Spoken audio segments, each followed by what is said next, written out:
Okay, Guerlain has some great fragrances in the L'Homme Ideal collection that I have not reviewed or spoken a lot about on the channel. One of them is L'Homme Ideal Cool, one of them is L'Homme Ideal Extreme. Both of them are designerish fragrances that I recommend for you guys. And today I'm going to talk to you about them, review them in this particular video, and also update you with what's going on with the L'Homme Ideal collection in regards to what's being sold here in the States and in comparison to France, where I just recently checked my research online and found out that most of the fragrances are still selling there except for one of them. So I'm going to update you on all this and of course let you know what I think about these two fragrances. I think that if you are fans of these kind of fragrances, they definitely deserve to be checked into by you guys, or at least get a sample to test to see if it works for you. Anyway, if you're curious to learn about these two fragrances and find out about this entire collection and what's going on here in the States, then please stay tuned.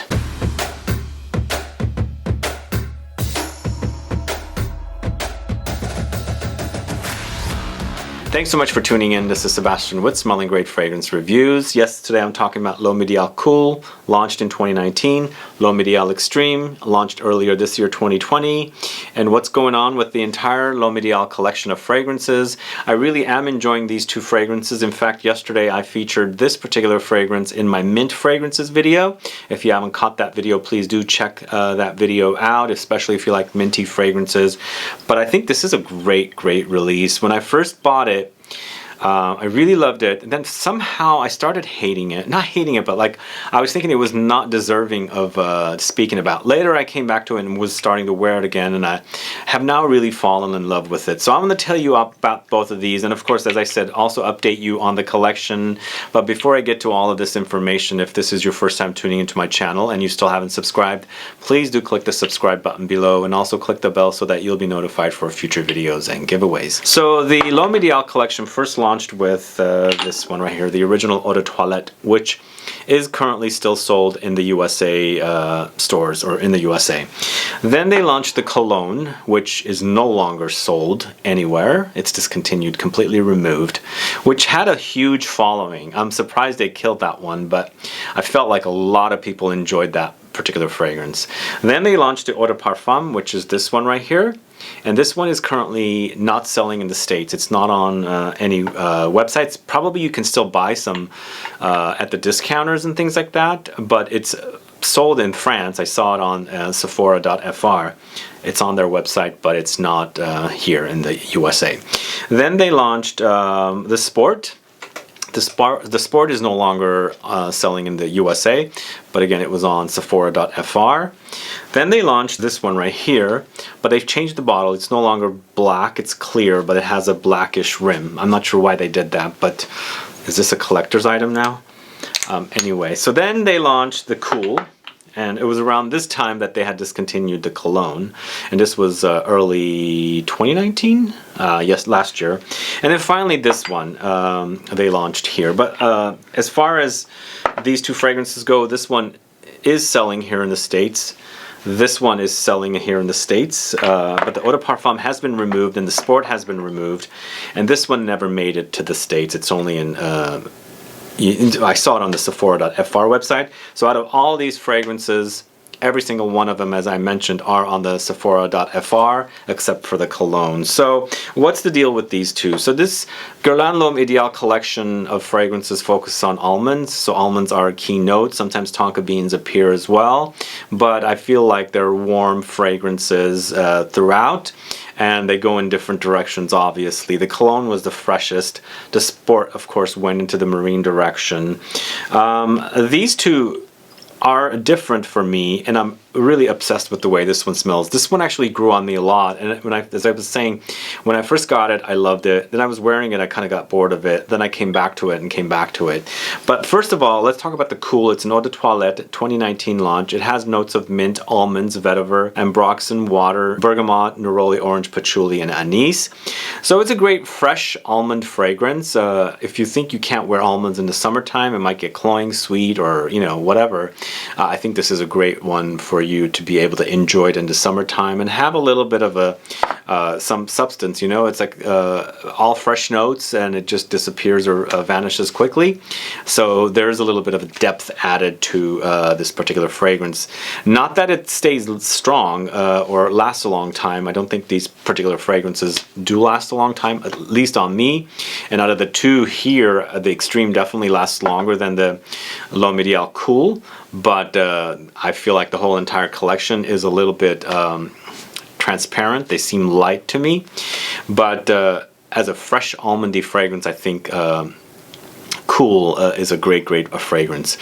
So it starts off smelling very minty. It's got a minty blast, but immediately you're picking up the DNA of the L'Homme Ideal series of fragrances. So it will remind you of the fragrances, especially the original one here, because this particular one is the signature one. The original one figures they won't discontinue this one, because if they did, probably the whole collection will be gone.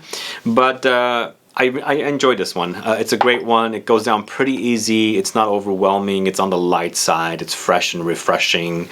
Just has a little bit of a depth to it with the whole almondy thing. So that one's the mintier version of the two, and I would save this for summers or all year round. I think it could be fairly office friendly, people friendly. You know, it doesn't offend or anything like that. So it's a good, great. I would say it's a great offering from this house. Not like a wow kind of a fragrance, but if you like mint and almonds together, it might be a great one. Now going to this one actually, I'm really obsessed with the way it smells, and it's going down fairly easy as well. It's not like an intensely deep, rich fragrance. As I was saying earlier, the entire collection is on the light side. They wear pretty light. This one being the stronger of the two that I'm talking about, but still this one smells fantastic. I really love it. So this is a 2020 launch, never released here in the States. You can probably find these at the discounters somewhere, but has it's an eau de parfum concentration in comparison to eau de toilette here, as I said. I'm not giving you prices because you really can't buy these. I didn't see them online for particular prices, but as I said, both of these are at discounters currently in the States, but I didn't find a retailer that was selling them to give you a price on them. So the prices were around 60 to 100 something, starting with a 50 ml going up to a 100 ml, but you'd have to research and find out about it. But this one has notes of plum, almonds. Almonds are the keynote here for all these fragrances. Tobacco, leather, cinnamon, heliotrope, pink pepper, patchouli, cedar, bergamot. So this one for me, without checking the notes, not realizing there's tobacco in it, was always wearing boozy on me, which I love boozy fragrances. So I think there's something in here that connects with some notes to give me a boozy touch. I think it's the plum, has a little bit of a fermented kind of a boozy kind of smell, and it smells fantastic. But the tobacco is pretty prominent as well. I think the tobacco is very prominent in here, and it works so well with the almonds. You know, it really does work well. It's almost like boozy, tobacco-ish almond fragrance, almost like a almond liqueur of some kind. I'm not sure where I'm getting the booziness, as I said, but I think it's coming from the plums or just the reaction of the different notes together, and it's fantastically smelling great. I mean, I think the reason I got a little bored of this one, I kept saying, oh my god, here we go with that almond thing again. I think I'm kind of getting burnt out of the whole almond thing with this particular series of fragrances. I don't hate almonds, but I was getting bored, and then, you know, it grew on me, and it just started getting more boozier and boozier and boozier. Then the tobacco-ish, slight leathery touches, and then of course the fruitiness from the plum. The whole entire fragrance is working really great. I think this is a great release. I think it's perfect for this collection. It's become my favorite of the entire collection. Really has. I think it smells great. It's fantastic. It doesn't overperform. It doesn't scream loud. It's not one of those kind of fragrances. As I said, it's a very the whole entire series is very light, whereas very light and not heavy on me. So those kind of fragrances tend to not last as long. At least with my chemistry. Some people might say this lasts 8 hours. Personally, it doesn't last 8 hours on me. It's ranging from anywhere from 4.5 to 7 hours, depending on how my skin chemistry is that day, what I've eaten, when I showered, all that kind of stuff. So for me, it's a pretty big gap, but I've gone wearing this one, lasting only 4 hours, 4.5 hours, and then sometimes stretching it to 6.5 or a half hours to 7 hours. Again, I don't really talk about longevity, but here with this particular video, I am talking about it because it kind of matters with these fragrances. The designers seem to be releasing more thin fragrances rather than giving us the deep, rich fragrances.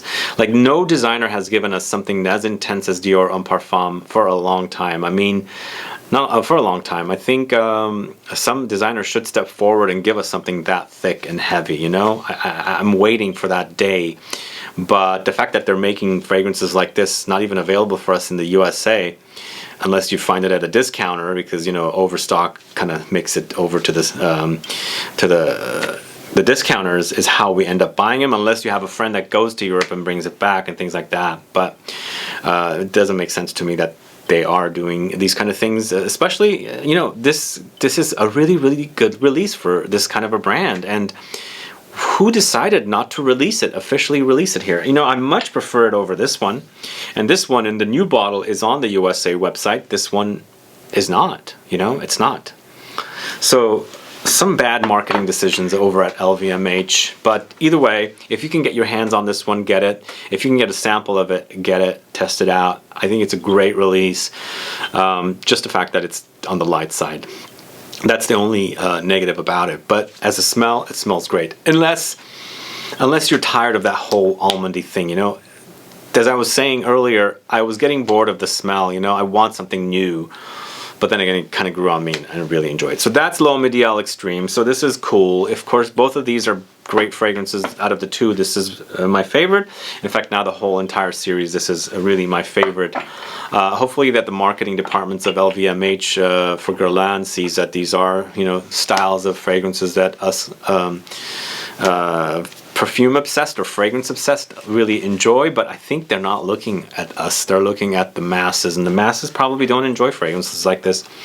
But why in France? You know, it's in a French website, and every single one of them is on the website, in fact, except for the cologne, as I was saying. So maybe in France they prefer these fragrances more. I mean, I don't know. But either way, those are my thoughts on this collection. Let me know if you've sampled the Extreme. Let me know if you've sampled the Cool. Which one of these two is your favorite? Do you like the mint in here? Do you get boozy from here? As I said, I get boozy from here, but it's a tobacco-ish booziness. And again, the booziness I think is coming from the plums, the fruitiness of the plum, maybe slightly fermented smelling. But let me know if you like them. Let me know if you like any of the other fragrances, and if you like the Sport. The Sport, as I was saying, ended up being my least favorite. Just didn't care for that. And it's no longer selling here in the States either way. So the only three that are here in the States, as I said, the original, the Extreme, the Intense, and then the Cool. Only three are available here now. Such weird things that they do with these fragrances. Anyway, guys, thanks so much for watching this video today on Guerlain L'Homme Ideal Cool, Guerlain L'Homme Ideal Extreme. What are your thoughts about these fragrances? What are your thoughts about this whole entire collection? What are your thoughts about any Guerlain fragrances? Put some comments down so that I can find out. Other than that, thanks so much for watching. Please do like this video. Please share it. Follow me on Facebook, Twitter, and Instagram. And I'll be back with more videos very soon. Have a good one. Goodbye.